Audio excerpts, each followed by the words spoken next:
Bonjour tout le monde. Moi, j'accompagne en fait les personnes à se libérer des relations douloureuses. Ça peut être vraiment tout type de relations. Ça peut être dans le cadre de la famille, parce que je sais que des fois ça peut être bien activé de ce côté-là. Dans le cadre aussi des fois avec les conjoints conjointes, dans le cadre du boulot avec des amis. En fait, c'est vraiment tout type de relations parce que pour moi, la dynamique est sensiblement la même. Finalement, ce qui se passe avec une personne A va se passer aussi avec une personne B. Il n'y a pas de spécificité pour moi. La dynamique est vraiment similaire.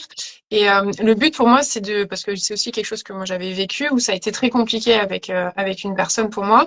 Et ça me prenait, et je l'ai vécu, ça me prenait une énergie vraiment dingue et du temps d'esprit, du temps mental et physiquement, c'est très compliqué. Et en ayant fait le boulot là-dessus, ça m'a permis du coup de libérer de l'énergie et de pouvoir faire des choses qui m'animent. Et pour moi, c'est ça la vie. Parce que pour moi, c'est pas de passer son temps à ruminer sur des choses, mais plutôt de pouvoir libérer de l'énergie et faire des choses que l'on aime, qui nous nourrissent. C'est vraiment un sens qui est très profond pour moi. Très intéressant, ça fait une super transition avec le sujet du jour qui est l'histoire de ce récit de soi, de cette histoire de qu'est-ce qu'on raconte de notre vie, qu'est-ce qu'on a raconté de notre vie, c'est-à-dire qu'est-ce qu'on a besoin de montrer de notre passé, de notre histoire, qu'est-ce qui compte vraiment à raconter et pourquoi c'est si important de se raconter, c'est-à-dire d'avoir cette histoire qui nous définit. Mais je trouve aussi qui est très intéressant sur le fait de se raconter. Je fais un peu le parallèle avec mon ancienne vie en tant que RH, où on a aussi, en fait, c'est vraiment ce côté un peu de contexte où il y a vraiment des endroits où on va se présenter de manière très différente en fait. Au niveau de l'entreprise, par exemple sur un entretien d'embauche, comment est-ce que tu te racontes, clairement, parce qu'il y a un objectif derrière. Ensuite, tu arrives dans l'entreprise, tu rencontres tes autres collègues, comment est-ce que tu te racontes à ce moment-là? Donc ça, c'est peut-être au niveau professionnel.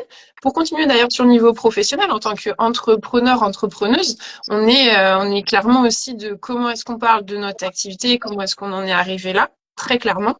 Et après, il y a aussi les autres types de rencontres que l'on peut faire, des personnes qu'on n'a plus vues depuis longtemps, j'ai des anciens potes par exemple de l'école qui remontent à plus ou moins longtemps. Ok, tu te recroises, qu'est-ce que tu deviens, qu'est-ce que tu racontes à ce moment-là? Ou même des personnes que tu rencontres dans des activités, je sais pas, par exemple tu vas faire du sport, tu rencontres des nouvelles personnes, tu vas au théâtre, enfin, qu'importe l'activité, ou pour faire un petit clin d'œil à Maud, tu vas à un cours d'ébénisterie, voilà. Et tu rencontres des personnes, qu'est-ce que tu dis de toi?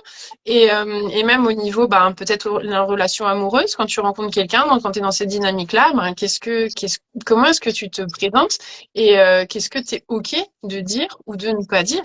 Et aussi, pour faire encore le lien, par exemple, pour Martine, dans le cadre d'un coaching ou d'un accompagnement, qu'est-ce que tu dis à la personne qui est en face de toi? Je sais pas comment est-ce que toi tu le vis, Martine? Alors, moi, j'aime bien ce que tu dis, c'est cette perspective de on se raconte aux autres, mais aussi, moi, j'aime bien la perspective aussi de qu'est-ce qu'on se raconte à soi-même, quelles sont les histoires qu'on se raconte à soi-même, c'est-à-dire de quoi on se persuade, de quelle réalité on se persuade. Donc ça, c'est assez intéressant et c'est souvent cette partie-là que moi, je questionne chez les gens qui viennent me voir, c'est-à-dire de savoir quel est réellement ce qui est réel, en fait, chez eux. Est-ce que leur vérité, c'est une vérité ou pas? Et puis, il y a aussi qu'est-ce qu'on raconte sans faire exprès de raconter, c'est-à-dire tout ce qu'on donne comme élément d'expression extérieure, comme par exemple justement sa maison, la représentation de sa maison, qu'est-ce qu'on présente aux autres, qu'est-ce qu'on est en train de dire dans sa maison, qu'est-ce qu'on est en train de dire par son apparence, par son look, par ce qu'on choisit en fait de présenter de soi-même, donc la façon dont on se raconte sans faire exprès de se raconter aussi, c'est-à-dire c'est toute cette image qu'on présente au monde, c'est quoi ce récit de soi, comment on le présente, qu'est-ce qu'on essaye de démontrer, soit par des signes extérieurs, soit par des signes justement de ce qu'on raconte, la narration, mais aussi par ce qu'on se raconte à soi-même. Qu'est-ce qu'on se dit à soi-même? Comment on se parle à soi-même? Et je crois qu'il y a aussi le côté de... Il y a des choses que on veut montrer avec du conscient, mais il y a des choses très inconscientes en Oui. fait. Euh, et il y a par exemple avec des personnes que j'ai pu accompagner qui étaient en mode non non mais moi je suis vraiment une nana qui est hyper calme, donc c'est l'image de je suis la nana calme. Alors extérieurement on essaie effectivement de rester là-dessus et intérieurement on essaie presque de se convaincre de non non moi je m'énerve jamais. Et en fait quand tu commences à creuser c'est inconsciemment d'un coup tu dis mais vraiment t'es que une face de la pièce, t'es pas l'autre du tout. Et là, après, peut-être commencer un peu à dire, ah, en fait, des fois, je pète des câbles. Mais par contre, c'est le pétage de câble qui est ultra violent parce qu'il faut être surtout hyper calme. Donc, du coup, c'est une espèce de cocotte minute de faut surtout rester comme ça. Et alors, quand ça pète sévère, quoi. Donc, c'est vrai que je trouve ça assez intéressant de mettre un petit peu le doigt sur ce côté conscient et inconscient, d'être en fait honnête avec soi-même parce que bah pour moi on est les deux faces. Alors c'est sûr qu'on peut préférer quelque chose de beaucoup plus doré, de beaucoup plus joli à voir, mais c'est pas forcément mal. Par exemple pour reprendre l'exemple de quelqu'un de très calme, bah des fois c'est pas forcément mal de s'énerver en fait, ben parce que c'est juste, c'est vrai qu'à un moment donné, en fait, juste non, quoi. Enfin, t'as le droit de défendre des valeurs, t'as le droit d'avoir des choses qui t'animent, de pas être tout le temps dans le monde. Ah oui, non, tout va bien. Enfin, au bout d'un moment, enfin, même c'est chiant, enfin, désolé, mais c'est chiant. Enfin, au bout d'un moment, faut de la vie, faut quelque chose qui montre que, oui, il y a quelque chose qui t'anime. Et je suis pas en train de défendre que faut tout le temps s'énerver, non, c'est pas ça. Mais c'est qu'il y a un juste milieu entre, c'est ok d'être détendu, d'être calme, ok, on peut aborder des choses, mais des fois, juste, zut, non, quoi. À un moment donné, c'est très juste de poser quelque chose qui va être peut-être un peu plus perçu comme un peu plus dur, mais ce n'est pas forcément moins juste. Je le vois en mode... Je suis 100% d'accord avec toi. C'est très intéressant ce que tu dis. Maud, toi aussi, tu as des anecdotes sur les sujets? Oui, tout à fait. Alors, je vous écoutez avec très très grande attention. C'est vraiment très intéressant ce que vous dites. Déjà, tout à fait d'accord avec toi, Martine. L'habitation, en fait, c'est le récit de l'épopée personnelle de la personne, en fait. C'est comme ça qu'on va écrire chez soi son histoire avec de la symbolique, avec de la décoration qui va parler de nous de façon consciente et inconsciente, comme vous le disiez toutes les deux. On va projeter des choses chez soi, qu'on le veuille ou non.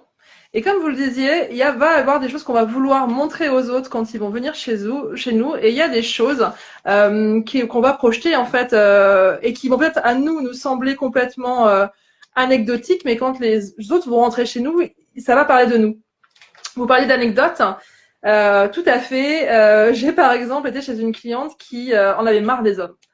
Elle en avait marre des hommes et on sentait une contradiction chez elle parce qu'il y avait effectivement des tableaux de femmes dans le désert, il y avait effectivement des symboliques de sculptures de comment dire de femmes très très tristes, très soumises et en même temps un petit peu des images de femmes partout. Et elle-même était dans une logique un petit peu de la femme qui contrôle l'homme parce qu'elle a eu des blessures et qu'elle n'en peut plus des hommes.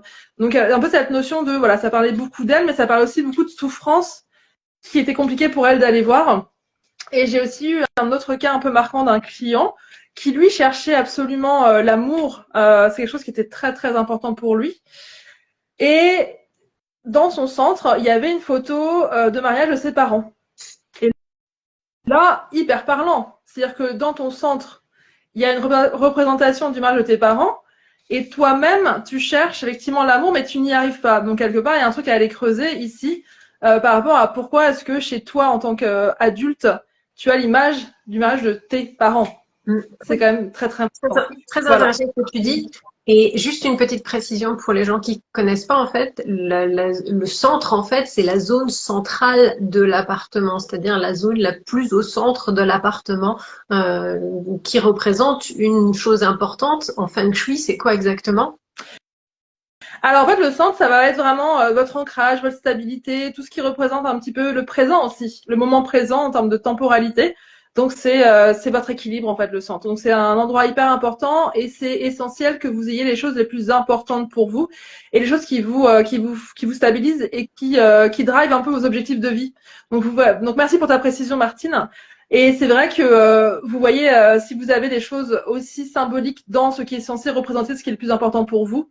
Là, il y avait un très gros décentrage. Pourquoi est-ce que le mariage de ses parents est central pour cette personne qui cherche son propre équilibre personnel amoureux? Intéressant, intéressant. J'aime beaucoup quand on partage des anecdotes. Alors moi, je mets toujours cette espèce de limite de, j'ai pas trop envie de partager trop loin dans l'intimité entre guillemets des gens qui viennent me voir, sans révéler des choses. Je sais jamais trop où placer réellement la limite de la confidentialité parce que c'est quelque chose d'assez important pour moi, mais sans révéler quelque chose d'incroyablement horrible. La plupart des personnes qui viennent me voir, souvent, je me rends compte qu'il y a cette histoire de, ils ont envie d'être une bonne personne. personne. Et du coup, ça rejoint ce que tu disais, Anne, c'est un petit peu ce côté de, ils ont tellement envie d'être présentés comme des personnes qui sont des bonnes personnes, des gentilles personnes, qui ne sont pas capables de faire le mal, qui ne sont pas capables de dire des choses méchantes, qu'elles ont du mal, en fait, à observer les parties d'elles-mêmes qui sont justement des personnes ou des personnalités à l'intérieur d'elles-mêmes qui, des fois, ne sont pas aussi blanches que ce qu'elles voudraient. Et c'est pas une mauvaise idée. C'est-à-dire qu'on a on a toujours des côtés, un petit peu une ambivalence. Quand on se raconte, c'est comme si on éludait une partie de l'histoire. Très souvent, dans cette histoire de j'ai envie d'être une bonne personne et je le présente comme une bonne personne, ou je me présente comme une bonne personne, on passe à côté du fait de dire, en fait, là où on n'est pas forcément qu'une bonne personne. Bah, d'abord parce qu'on a peur du jugement, c'est évident. Mais la deuxième, c'est parce que, justement, peut-être que aussi dans le privé, on se raconte une autre histoire. Et là, c'est un sujet aussi de ce que j'ai remarqué souvent, c'est que entre ce que les gens disent au monde extérieur et ce qu'ils se disent à eux-mêmes, c'est deux histoires différentes. Et des fois, c'est même radicalement différent. C'est-à-dire que pour la plupart des gens, ils essayent de se présenter comme une bonne personne et lorsqu'ils sont dans le privé, ils se parlent très mal à eux-mêmes. Et on voit beaucoup de gens avec une forme de faille de leur estime personnelle qui vont se parler extrêmement mal, qui vont avoir un récit d'eux-mêmes qui va être extrêmement négatif. Je suis nulle, je suis pas assez à la hauteur, j'en fais pas assez, je suis désolée de faire plein de choses, juste je suis désolée d'exister, etc. Alors que c'est un récit qu'elles raconteraient pas aux gens pour de vrai, elles le font de façon inconsciente. Mais qui est très, ce qui est très fort là-dedans, c'est que ton discours en fait intérieur, pour toi-même, enfin, c'est de l'autoflagellation pleine balle en fait, et du coup, tu te parles à toi, enfin, enfin, sans être trop perché non plus, mais tu t'envoies quand même des énergies qui sont quand même très, enfin, c'est des pics en fait, et c'est très compliqué, je trouve, à vivre cette ambivalence de justement ce dont tu parlais, Martine, ce côté de à l'extérieur c'est la porte dorée, mais à l'intérieur tu fermes la porte à l'intérieur, enfin, le machin il est en train de pourrir, enfin mais l'image est tellement forte que c'est, je trouve, tellement compliqué à vivre que c'est là où tu as des personnes qui s'éteignent, enfin littéralement, et je trouve ça extrêmement triste, alors que des fois, justement, en revenant et en comment dire, en dépolarisant le côté très noir de quelque chose, par exemple de quelque chose que l'on fait, en disant que ok, ben moi mon inverse de ça, ben c'est, je sais pas, par exemple pour reprendre l'exemple l'exemple du calme, ça va être la colère, par exemple, l'opposé, et le fait de vraiment enlever toute la charge négative ben, par exemple sur la colère, ben en fait ça va permettre à la personne d'avoir davantage conscience que ben ok, c'est peut-être pas si mal que ça des fois d'être en colère, donc peut-être que je vais m'autoriser à être en colère, et du coup tu auras moins cette tranche entre la porte dorée et la porte pourrie à l'intérieur en fait.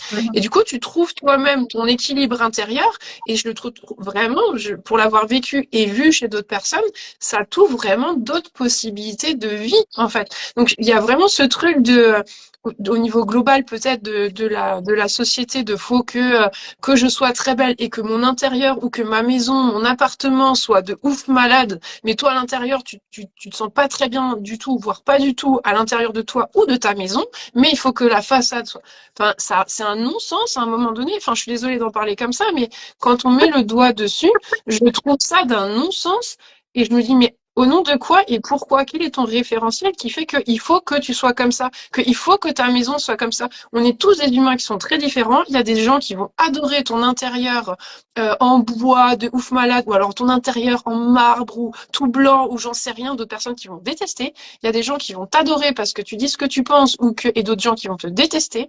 Au bout d'un moment, je crois que vraiment le plus important, c'est que toi, tu sois bien avec toi. Ensuite, tu as peut-être des gens, ça va être bien, moins bien avec d'autres personnes, mais au bout d'un moment, c'est toi le centre, en fait. Comment est-ce que, parce que se suradapter à chaque environnement en fonction des codes de chacun, mais tu passes ta vie à faire ça, tu pètes un câble, en fait. Et tu passes, pour moi, à côté de ta vie, des expériences qui vont pouvoir te nourrir. Et il y a vraiment quelque chose que je trouve de tellement précieux dans même nos côtés qu'on peut juger noir chez nous, mais c'est ce qui va finalement te donner l'élan d'aller vers autre chose, en fait, qui va te dire, ben, ok, peut-être que pendant une période de ma vie, ça a été très compliqué, en parlant d'histoire, justement, mais le fait de dire, ben, ok, j'en parlais avant moi, j'ai aussi eu une histoire qui était très compliquée avec une personne, mais aujourd'hui, ça m'a donné l'élan de faire ce que je fais aujourd'hui. Au niveau relationnel avec des humains, c'est mis en valeur aussi, au travail que je fais, moi, avec ma jument, mais c'est des mises en valeur que ensuite il y a des choses à apporter en fait et même si quelle que soit l'histoire que les personnes peuvent regarder qui ont vécu, je pense sincèrement qu'il y a quelque chose d'hyper instructif et pour la personne et pour les autres quand on le partage parce que quand c'est tout blanc, c'est tout lisse, c'est tout parfait, déjà les autres ça va les culpabiliser aussi en mode oh mon Dieu il a réussi alors que quand tu montres tes flaws, tes trucs un peu pas cool aux autres, en tout cas, au bout d'un moment on va finir par détendre tout le monde quoi. Au bout d'un moment, on a le droit de montrer que on n'est pas parfait, on est humain et c'est ce qui fait toute notre beauté en fait, notre apprentissage de la vie. Et je crois qu'on a appuyé sur un truc qui m'anime là. Très animé, c'est cool. Moi, je voudrais rebondir là-dessus parce que c'est intéressant, mais pour envoyer la parole à Maud, qui est justement très souvent ce fait d'avoir une maison toute lisse, toute belle, etc. C'est pas forcément une maison de confort. On trouve beaucoup de choses aussi maintenant dans la décoration intérieure des maisons. Il y a presque plus de couleurs. Moi, j'adore quand il y a des couleurs. Et on trouve presque plus de couleurs. On a envie de lisser en fait un petit peu, et ça fait partie de ce récit de soi dans les maisons où en fait on n'agrémente plus avec les bonnes couleurs, qui d'ailleurs en Feng Shui sont très utilisées, et qui vont apporter une certaine énergie en plus. Donc on rend sa maison fade, et du coup on se rend fade soi-même. C'est-à-dire que l'histoire qu'on donne de sa maison fade, c'est le récit de soi-même qui est un petit peu fade. Maud, qu'est-ce que t'en penses? Alors moi, je suis tout à fait d'accord avec ce que tu viens de dire. D'ailleurs, ça, ce terme épopée personnelle que tu avais trouvé, Martine, je le trouve magnifique parce que, en fait, la maison, c'est notre cocon. C'est là où on se recharge, c'est là où on écrit notre histoire avec autre chose que des mots ou effectivement des phrases ou des échanges. En fait, c'est un moment où on va, en fait, projeter qui on est réellement ou pas, comme vous le disiez. Et quand on est dans le ou pas, en fait, c'est là où c'est super intéressant d'intervenir en Feng Shui pour remettre de la couleur, comme tu disais Martine, pour remettre de la vie, comme tu disais aussi Anne, remettre en fait de l'authenticité. Une maison, elle est là pour en fait nourrir qui vous êtes. Elle est là pour justement être votre meilleur allié dans votre quotidien. Donc par rapport à tout ce qu'on vient de se dire, oui, le Feng Shui déjà, c'est une grille de lecture de ce que la maison dit de vous, raconte de vous. Donc on est complètement dans le sujet en Feng Shui du récit de soi, où il y a ce moment où on vient comprendre ce qu'on a projeté inconsciemment. Donc ce que vous dites toutes les deux par rapport à l'aspect coaching et psychologie, de se dire, en fait, cette maison, inconsciemment, si elle est trop lisse, trop propre, pour reprendre vos exemples, il y a déjà un problème sous-jacent. Pourquoi est-ce que je n'ose pas m'exprimer chez moi alors que c'est l'endroit le plus personnel au final? De la même façon, certaines symboliques sont très fortes, on les a citées tout à l'heure. Et il y en a plein d'autres. On l'a fait tous. Encore, tu parlais de ne pas culpabiliser les autres et de ne pas se culpabiliser, Anne, c'est très vrai. On a tous ces moments-là. Et quand j'ai commencé le Feng Shui, j'étais la première à m'auto-analyser d'un point de vue Feng Shui. Et je vous invite toutes et tous à vous placer en observateur de votre maison si vous voulez faire l'exercice pour essayer de voir un petit peu ce qui vous saute aux yeux. Et par rapport au fait de remettre de la personnalité dans la maison, comme tu le disais Martine, oui, tout à fait. En fait, c'est important de faire cet exercice. C'est un vrai exercice. Ça peut être très compliqué, ça peut faire remonter les traumas du style mais pour qui tu te prends, ça c'est pas ok, mais aimer ça c'est vraiment nul. Enfin, ça peut refaire sortir des choses que vous avez entendues, que vous avez vécues, qui vous ont en fait bloqué dans ce que vous êtes réellement.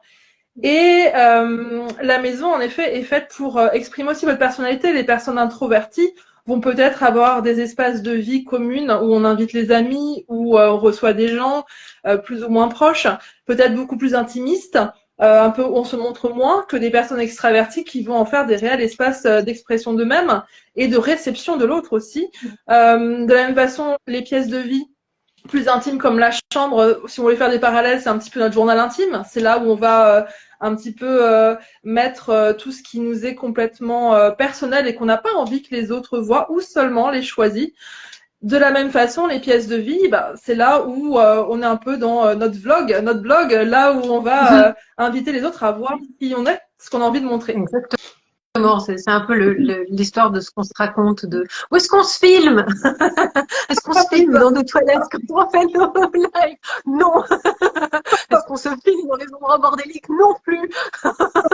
Et pourtant, intéressant. C'est un peu le récit quand même qui fait partie de la vie. C'est-à-dire qu'il y a une forme de désordre qui est absolument nécessaire. C'est très intéressant ce que tu dis. Moi, j'aime bien ce parallèle. J'aimerais revenir sur ce que vous avez dit tout à l'heure. En tout cas, Anne, ce que tu as introduit sur cette histoire de, on se raconte quand on se raconte à ses collègues, on se raconte lors de son entretien d'embauche, on se raconte aussi lorsqu'on rencontre quelqu'un de nouveau dans sa vie. Qu'est-ce qu'on raconte et pourquoi on le raconte? Et en fait, j'aime beaucoup Fanny. Oui, c'est le matin. Je suis sûre que tu nous regardes tout le temps. Voilà, d'ailleurs. Voilà. Non, pour revenir au sujet de se raconter, en fait, je pense qu'il y a une espèce de nécessité aussi de faire ce récit de soi-même auprès des autres pour anticiper que quelqu'un d'autre fasse le récit à notre place. C'est un peu une nécessité, un besoin de contrôle que la plupart des gens ont, et pour basculer directement dans le côté extrême, c'est-à-dire dans la partie où des gens ont parfois des perversions, et en particulier la perversion narcissique. Et du coup, les gens qui sont dans cette histoire de perversion narcissique, en général, ont tendance à se raconter d'une façon assez précise à la fois, et à la fois assez où ils se dépeignent comme la victime. C'est-à-dire qu'ils vont se raconter une histoire où eux-mêmes, ils sont la victime. Donc, je dirais que lorsque vous vous présentez dans des situations, ou lorsque vous racontez votre vie, ou si vous avez un récit à faire de vous-même, essayez de ne pas vous placer ni en bourreau, ni en victime. C'est-à-dire d'essayer de comprendre que vous pouvez parler du fait que vous avez eu un vécu qui a été peut-être difficile, et vous pouvez aussi montrer la relativisation où vous avez compris pourquoi est-ce que vous avez eu ce vécu. Qu'est-ce que vous avez à remettre en question de vous-même? Qu'est-ce que vous avez appris de vous-même et qu'est-ce que vous avez appris de l'autre? Lorsque vous vous placez dans une situation où c'est l'autre le méchant et vous avez fait que subir, c'est une façon en fait de montrer que vous êtes un pauvre innocent. On rappelle le triangle de Karpman, dedans, chaque position du triangle de Karpman, que ce soit le persécuteur, le sauveur ou la victime, les trois essayent toujours d'être en contrôle de la situation d'une certaine manière. Ils essayent de contrôler l'autre, de manipuler l'autre pour avoir le contrôle sur la situation. Et la victime, elle essaye d'avoir le contrôle en apitoyant autrui. Donc souvent, quand un pervers narcissique veut utiliser cette stratégie, c'est une stratégie de manipulation en fait pour que vous soyez là pour le sauver dans un premier temps et qu'en plus, ensuite, ça justifie l'espèce de gouffre où il y a besoin de combler son narcissisme. Donc pour revenir à cette histoire de récit de soi qui est assez important et qui est assez nécessaire, vraiment, on a besoin de définir en fait parfois, et j'ai envie de dire avec un coach ou avec un spécialiste, quel que soit quelqu'un qui nous analyse, qui va nous donner un regard extérieur, ce qu'il est vraiment utile de dire et ce qu'il est vraiment pas utile de dire. Dans le sens de, est-ce que c'est vraiment nécessaire de raconter toutes les expériences foireuses qu'on a eues au niveau professionnel lorsqu'on a un entretien d'embauche? La RH, l'ancienne RH en face de nous, elle va nous dire ce qu'elle en pense. En fait, dans les entretiens, c'est vrai que j'étais plus face à des personnes qui essayaient de parler de manière dorée, en gros, de ce qu'elles faisaient. Et après, tu le sens, le côté un peu too much, tu vois, qui est un peu en mode, ouais, moi j'ai fait ça, j'ai fait ça. Bah, ça va, détends-toi. Enfin, je veux dire, ok, t'as fait ton taf, quoi, en fait. Enfin, sans vouloir non plus défoncer la personne, mais en fait, il y a vraiment ce côté où tu vois des personnes qui ont ce besoin qui vont vraiment vers l'avant, qui vont parler de. Alors, par contre, t'as d'autres personnes où il faut tirer les verres du nez, quoi. Enfin, c'est vraiment dire, ok, parlez-moi de cette expérience. Alors du coup, enfin là, t'es sorti pour sortir une batterie de questions pour éventuellement avoir des infos. Donc, il y a un espèce de juste milieu à trouver où tu le vois si la personne elle est vraiment à l'aise avec son parcours globalement, avec le poste qu'elle a occupé. Après, ça arrive dans des parcours de professionnels où il y a des postes qui ont été plus compliqués que d'autres, mais du coup, on peut en parler, en fait. Pour moi, c'est OK de dire, OK, finalement, parce que très souvent derrière, tu peux avoir des valeurs humaines qui sont assez intéressantes à creuser ensuite. Dans le sens, par exemple, ça s'est mal passé sur un poste parce que mon manager, ça allait pas avec le manager, par exemple, ou ça allait pas justement avec l'équipe, ou voilà. Mais c'est intéressant d'aller creuser ce qui n'allait pas et ça permet de voir si la personne elle est plus ou moins OK avec son parcours, justement. Et tu parlais justement de transparence, de comment est-ce que tu parles de ça, de la victime, de ouais, j'ai pas eu le soutien de machin, enfin bref. Ou alors, en fait, bon, j'en ai parlé, mais ça marchait pas, donc. en fait, c'est très très fort en indication de où est-ce que la personne elle en est et à quel point moi je la considère comme saine. Je suis obligée en tant que recruteur de voir si la personne elle peut matcher ou pas en fonction de l'entreprise dans laquelle je suis, est-ce que ça peut s'intégrer ou pas. Mais je trouve ça vraiment intéressant comme exercice dans le cadre d'un recrutement. Et voilà, s'il y a des personnes qui regardent cette vidéo et qui sont dans les recherches d'emploi, c'est aussi de votre côté, faites l'exercice de voir à quel point vous êtes à l'aise sur votre histoire. À vous de faire le taf si voilà vous êtes prêt à parler ou partager de certaines choses. Après, on peut faire le choix aussi de pas parler de certaines choses pour des raisons qui sont propres. Mais sentez aussi le recruteur comment il est, s'il est open ou pas. Parce que c'est pour moi un recrutement, c'est moi en tant que recruteur, ben je vais voir s'il y a un élément, je vais pouvoir l'intégrer, mais aussi moi en tant que moi je vais passer un entretien. Est-ce que là où je vais, ça m'intéresse vraiment? Parce que enfin pour moi c'est un échange, hein, c'est pas faut absolument que je rentre dans le moule de l'entreprise où je vais candidater. Enfin je mets le point là-dessus parce que pour moi c'est hyper important tant pour parce que sinon on va revenir dans l'histoire de je mets une jolie porte toute dorée à l'intérieur c'est entre guillemets c'est pas ouf. Donc j'essaie de rentrer dans un moule qui finalement me convient pas sur le long terme. Enfin, c'est ni bon pour vous ni pour l'entreprise. Donc il y a personne qui est gagnant. Et on en revient sur le côté un peu, je trouve, authentique, être honnête avec soi-même, tout en ayant conscience. Hein, pour moi, on peut être totalement authentique en faisant le choix conscient de dire, ok, là, je suis ok de montrer cette façade-là et de garder une autre, mais sans pour autant déprécier une façade que j'ai pas forcément envie de présenter. Ça peut être le cas notamment dans un entretien, par exemple, d'embauche, où on dit, ok, ben voilà, aujourd'hui, j'ai plus envie de mettre ça en avant parce que je suis OK avec cette phase-là, d'autres trucs. C'est pas important pour revenir sur ce que tu disais, Martine, hein, c'est pas, il y a des expériences, on s'en fout, en fait, hein, c'est même plus, c'est pas pertinent d'en parler parce que des fois, quand on reçoit un CV avec des expériences qui ont plus rien à voir avec le poste sur lequel on peut candidater, c'est un non-sens. Donc, quel est le besoin de la personne de parler d'un truc en mode, c'est quoi, c'est ta liste de courses, tu veux une médaille d'avoir fait tout ça? Enfin, on s'en fout. Juste, viens à l'essentiel. C'est ce qui est intéressant, en fait. Viens à l'essentiel. Et assume ton histoire en fait. Et c'est là où ça, pour moi en tout cas, ça devient hyper intéressant comme entretien d'embauche. Je peux très bien passer un super entretien et pas garder la personne, mais j'aurais passé un super entretien et la personne aussi. Évidemment, le but c'est que ce soit un échange.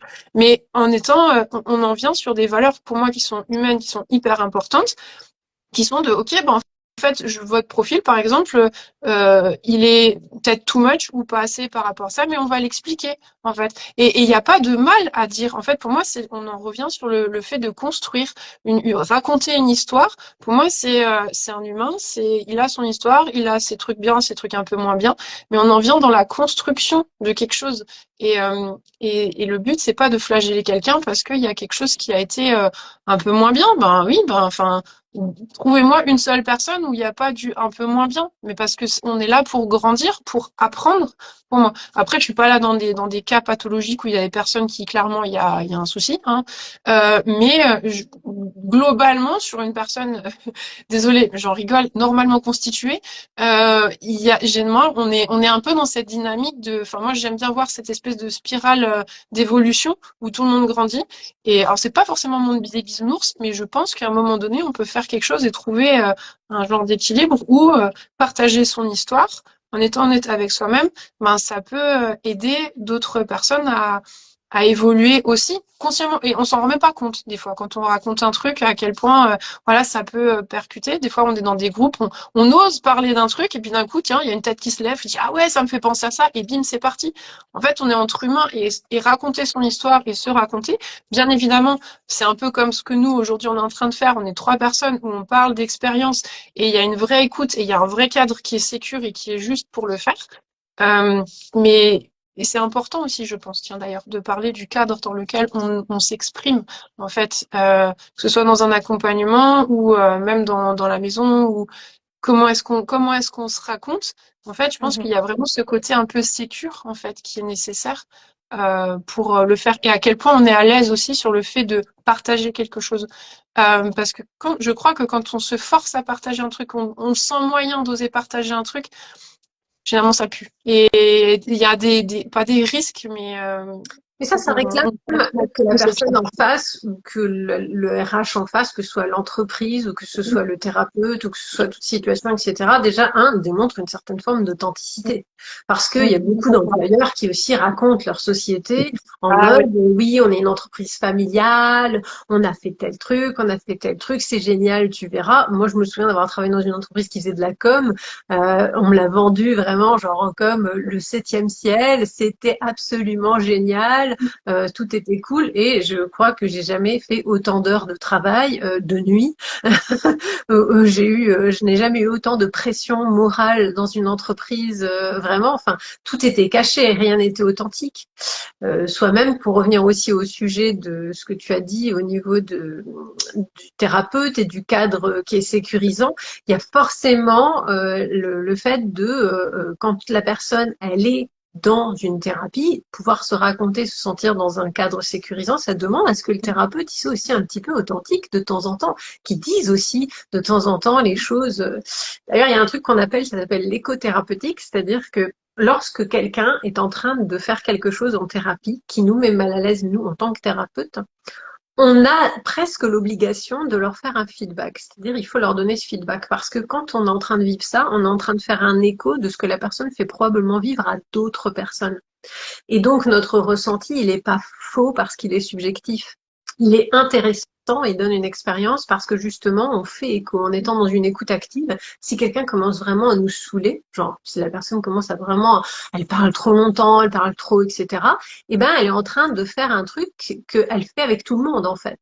Si une personne, elle est en train de dire des choses qui nous blessent, qui devient quelque chose de désagréable, eh bien, on se dit, ok, cette personne, elle a peut-être tendance justement à rabaisser les autres ou à attaquer les autres sans faire exprès. Donc, on doit aussi lui faire ce feedback. C'est quelque chose qui va être constructif, qui va lui donner en fait un certain retour.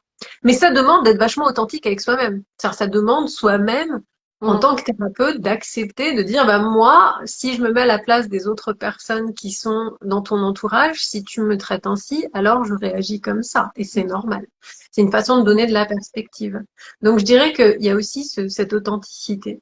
Et puis dans l'écothérapeutique, il y a aussi ce qu'on appelle le miroir thérapeutique.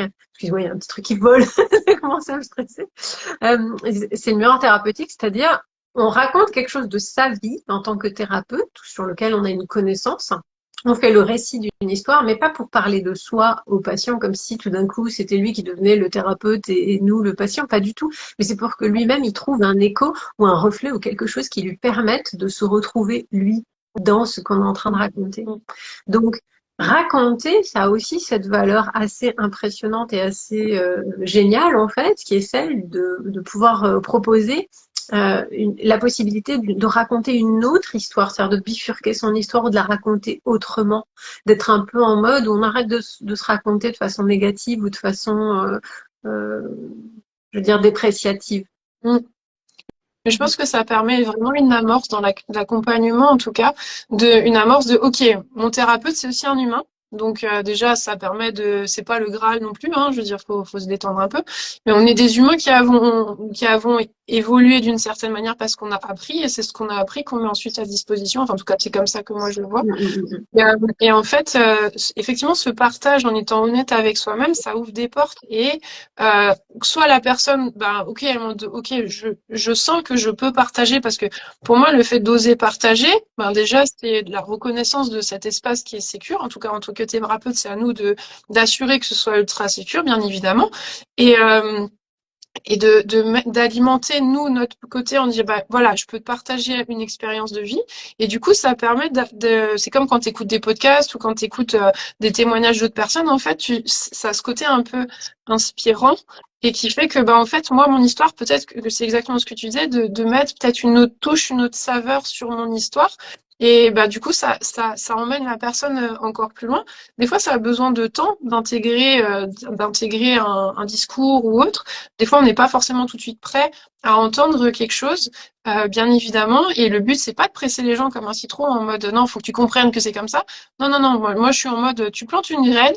Maintenant, moi, j'ai confiance qu'elle va pousser. Elle prend pas. Mais je crois que d'ailleurs, on a tous un certain timing qui fait qu'on a besoin d'intégrer des choses dans les histoires que l'on se raconte ou qu'on a entendues et que finalement, il y a un temps de maturation, je pense aussi. Et d'ailleurs, sur les histoires qu'on se raconte, il y a vraiment cette évolution. Je pense que quand à un moment donné, on a pu raconter un événement d'une certaine manière, et avec le temps, on change peut-être l'histoire. Et du coup, je me pose la question, du coup, Maud, au niveau des maisons, je sais pas si toi, tu as vu aussi des évolutions de maisons, parce que si une personne va évoluer, peut-être que sa maison, son intérieur, va aussi finalement évoluer avec la personne. Ah oui, complètement. D'ailleurs, alors deux choses. Déjà, je voulais rebondir sur le cadre, mais j'en parlerai après pour te répondre déjà. Oui, la première chose, c'est que souvent, quand les gens font appel à moi en Feng Shui, ils sont prêts pour des changements. Mm. Donc, souvent, ils sont quand même prêts à investir le prix d'une consultation Feng Shui parce que derrière, ils veulent du changement. Et oui, ça veut dire évolution parce que comme on l'a dit, la maison parle de toi, parle de la personne.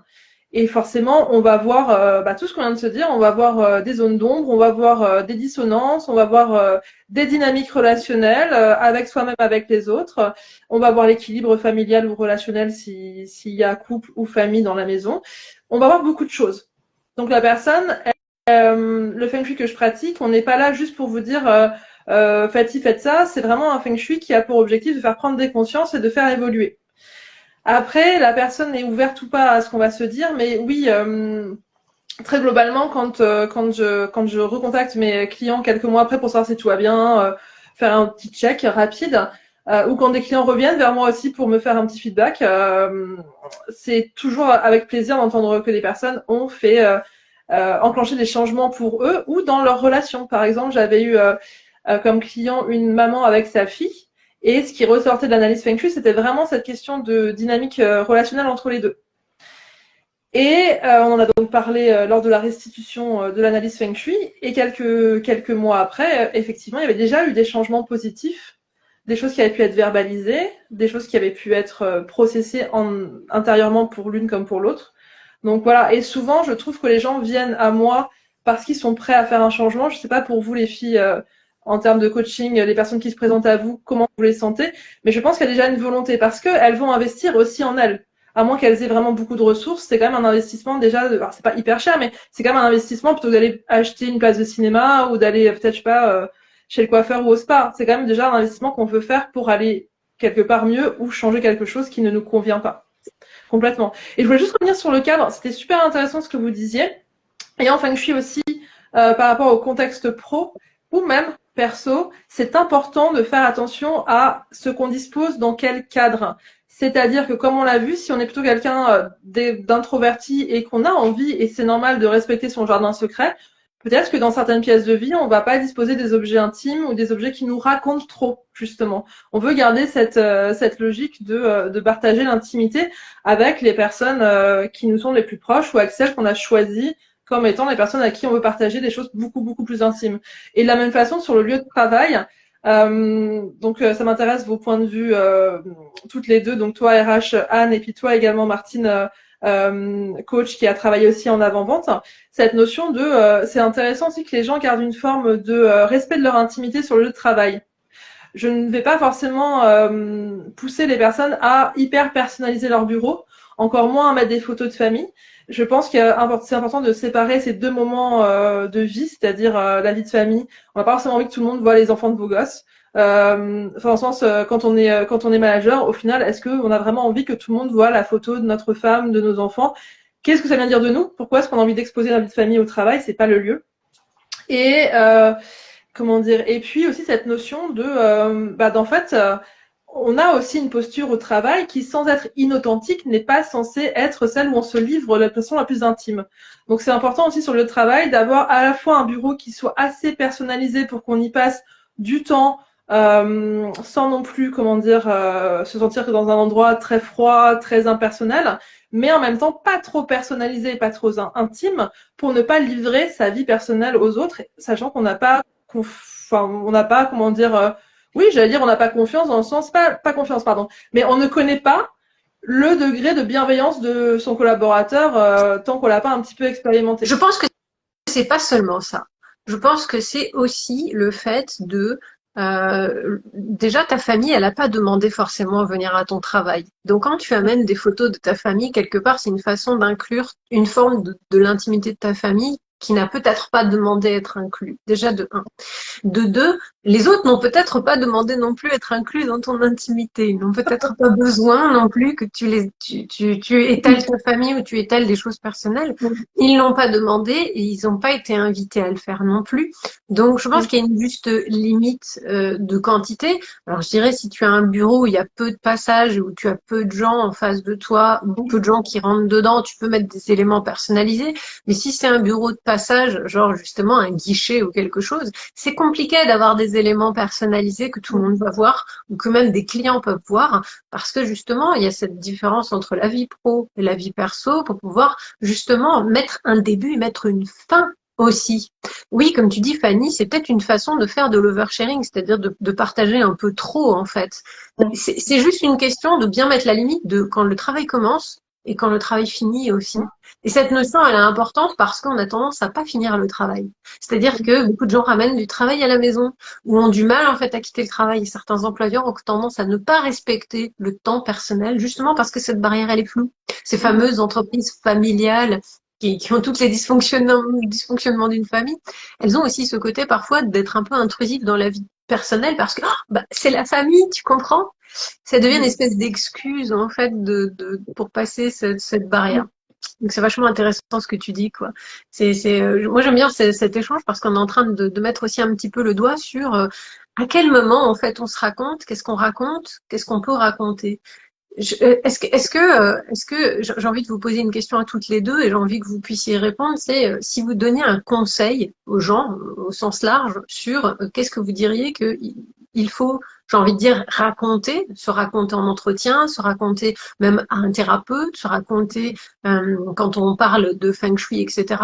Et où est-ce que ça devient trop en fait? Où est-ce que vous mettez un petit peu le curseur?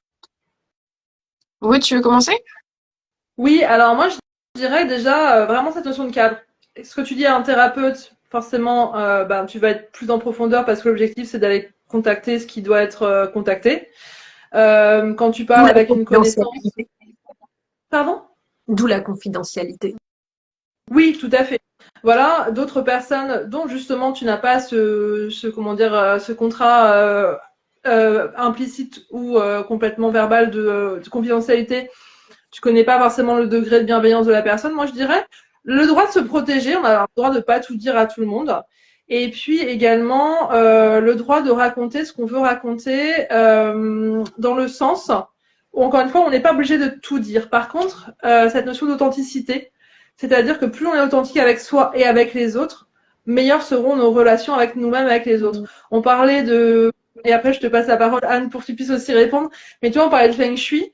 Il y a des gens qui vont vivre au-dessus de leurs moyens, qui vont acheter des maisons au-dessus de leurs moyens, qui vont acheter du mobilier au-dessus de leurs moyens, et ça va être une plaie pour eux parce que et ils vont pas pouvoir verbaliser. Et t'as des personnes qui vont mettre des choses chez elles qui ne traduisent pas du tout ce qu'elles sont. Tu vois, ces affirmations comme on fait en coaching qui ne correspondent pas à ce qu'elles sont, tu vois, où elles vont passer peut-être la journée à passer devant des phrases en fait, mais qui ne correspondent pas du tout à ce qu'elles sont. Donc j'ai envie de dire, ou de la symbolique ou du mobilier, parce qu'il faut être ça pour être une bonne personne, comme tu disais, Martine, ou pour être une personne valable ou une personne.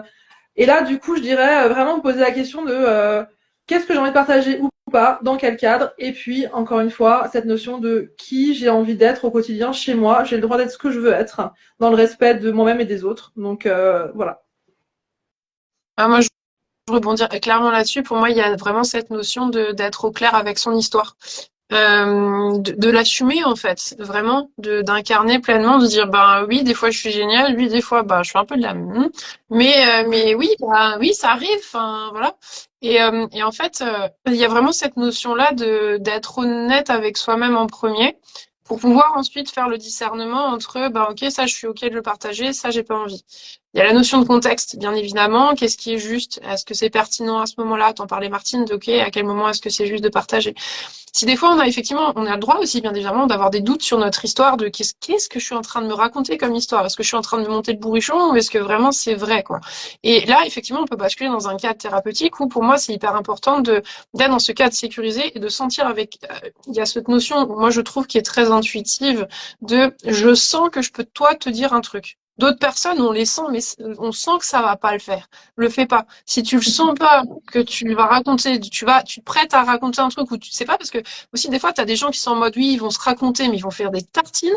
Des fois, tu te sens obligé de toi aussi, ben, du coup, pour t'intégrer dans le groupe, tu vas te sentir obligé d'en parler. Si tu le sens pas, ne parle pas. Non, ton histoire est précieuse, en fait. Et je trouve ça hyper important de se préserver en premier en disant, OK, ben, je sens à quel moment est-ce que c'est juste d'en parler. Si tu as envie de t'intégrer, tu découvres des personnes, tu as envie de t'intégrer peu à peu, tu peux faire des petits trucs un peu test, tu vois, genre, tu balances un petit truc, tu es OK avec, tu balances, tu vois comment ça prend, ça lance d'autres débats, tu sens que c'est des personnes qui sont, on parlait de bienveillance, d'accueil, etc. Bah, peut-être si tu as envie, c'est porte ouverte, tu peux y aller. Mais vraiment, si tu le sens pas, parle pas. Non, dis rien. Vraiment. C'est parce que tu sais pas comment ça va être perçu ou autre et t'as pas forcément envie de te mettre non plus de te tirer une balle dans le pied. Enfin, pardon pour l'image, mais en gros, voilà, je veux dire, c'est une histoire, c'est précieux. J'aime bien ce que tu dis parce que quelque part, ça veut dire, si tu veux parler de toi, ne mens pas. Aussi, Au pire, ne parle pas. C'est-à-dire, oui, choisis plutôt le silence que de te communiquer ou de te partager. Très intéressant. parce que Et ça, après, effectivement, pardon. non, pardon. Je demandais à Parce que Martine la réponse, mais ouais. en fait, quand tu commences à parler enfin, il y a des personnes, en fait, des fois aussi, ah oui, quelque chose que je trouve intéressant, pour finir là-dessus, je trouve ça intéressant, des fois, tu as une partie de toi, tu as une histoire à un moment donné. Je prends mon exemple. À une époque, je faisais vraiment beaucoup de sport. Vraiment. Et donc, du coup, on m'a collé une histoire sur moi. C'est Anne, c'est la nana qui fait tout le temps du sport, elle est ultra costaud, machin. Au bout d'un moment, j'ai arrêté de faire du sport. Mais on m'a toujours gardé cette histoire de nana, elle fait super du sport. Je dis, au bout d'un moment, les gars, stop, je ne fais plus autant de sport qu'à une époque, en fait. T'es obligé de reprendre les gens. Mais du coup, ça peut t'amener un effort. Il y a des gens qui disent, ah oui, c'est quand même une jolie histoire qu'on me raconte sur moi. Ah ouais, Anna, elle fait du sport et tout. Alors que, en fait, c'est plus vrai. Enfin, je veux dire, mais en fait, non.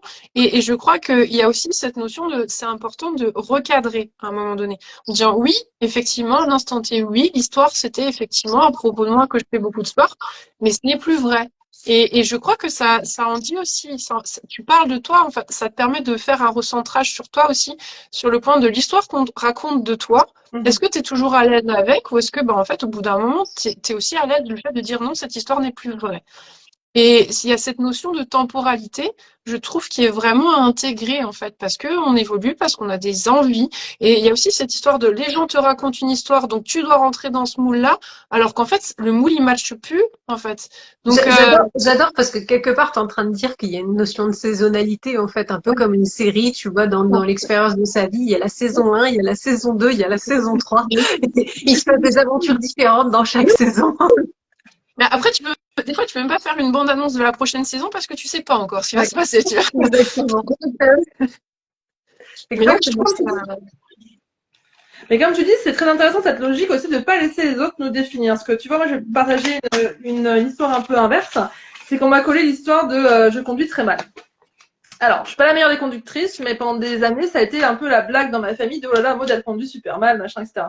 Et à tel point que quand j'ai quitté Paris, où j'ai vécu 10 ans, et là, bah, pas besoin de prendre de voiture, je prenais les transports, j'avais vraiment une peur bleue de reprendre une voiture, en fait, de reconduire. Et donc, j'ai pris en personne responsable 1 heure de conduite dans une auto-école pour valider.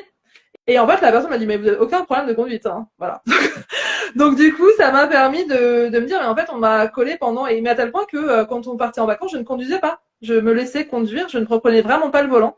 Et donc, du coup, ça a été intéressant de se dire, mais en fait, c'était devenu une petite blague de famille, mais qui, moi, m'avait complètement bloqué. Donc, se dire, pour celles et ceux qui nous écoutent, si on vous raconte des choses sur vous, un petit peu sur le ton de l'humour, parce que ça devient un peu la blague familiale ou la blague dans les amis, ne vous laissez pas raconter des choses en négatif qui, peut-être, vont vous bloquer. Ok. Ouais, complètement. C'était super intéressant aujourd'hui, cette histoire de récits personnels et de choses. J'aimerais juste conclure sur ce que tu viens de dire, en fait, Maud, qui est très intéressant, qui est le fait de arrêter aussi de vous raconter des trucs à vous-même qui sont pas les bonnes choses, de se dire que je suis pas une bonne personne, ou c'est moi qui ai provoqué cette situation, ou c'est pas moi qui ai provoqué cette situation. De temps en temps, accepter de raconter une autre histoire et d'essayer une autre histoire, parce que justement, ça permettra d'écrire la prochaine saison. Ça permettra aussi de savoir qu'est-ce qu'on change, qu'est-ce qu'on va raconter de différent. Et je pense que c'est ce discours qu'on a qui est souvent négatif à son propre égard, son propre récit qu'on se raconte à soi-même. En général, il est foireux. Il n'y a rien à faire. Le meilleur récit qu'on peut se raconter à soi-même, j'ai envie de dire, c'est un récit un peu positif, pas faux, hein, mais positif, c'est-à-dire en faisant le vrai bilan de ce qui s'est passé de bien, parce qu'on a quand même des tas de choses qui sont bien dans nos existences, hein, et d'essayer de se raccrocher à ça pour pouvoir continuer dans la prochaine saison, c'est-à-dire garder les meilleures valeurs fondamentales pour continuer. Voilà. Je vous remercie énormément d'avoir participé. Anne, ça nous fait toujours plaisir de t'avoir. On te Moi, je peut suis rien dire encore, parce qu'on aime toujours partager avec toi. Ça serait très chouette. Maud, merci pour ta participation aussi et pour nous avoir invités sur Yippie Matin pour qu'on puisse faire cette émission sur le récit de soi qui est un super sujet. Bientôt, vous aurez les sujets qui apparaîtront, un petit peu le résumé de cette présentation. On va aussi faire des shorts. Et la semaine prochaine, on parle d'un sujet très intéressant. Pour l'instant, on attend la confirmation de notre invité, donc on va pas faire de spoil, mais vous aurez une annonce dans la semaine pour vous dire ce sur quoi ça va se passer. Merci à nos auditeurs d'avoir participé et on vous embrasse très fort. Merci. Merci.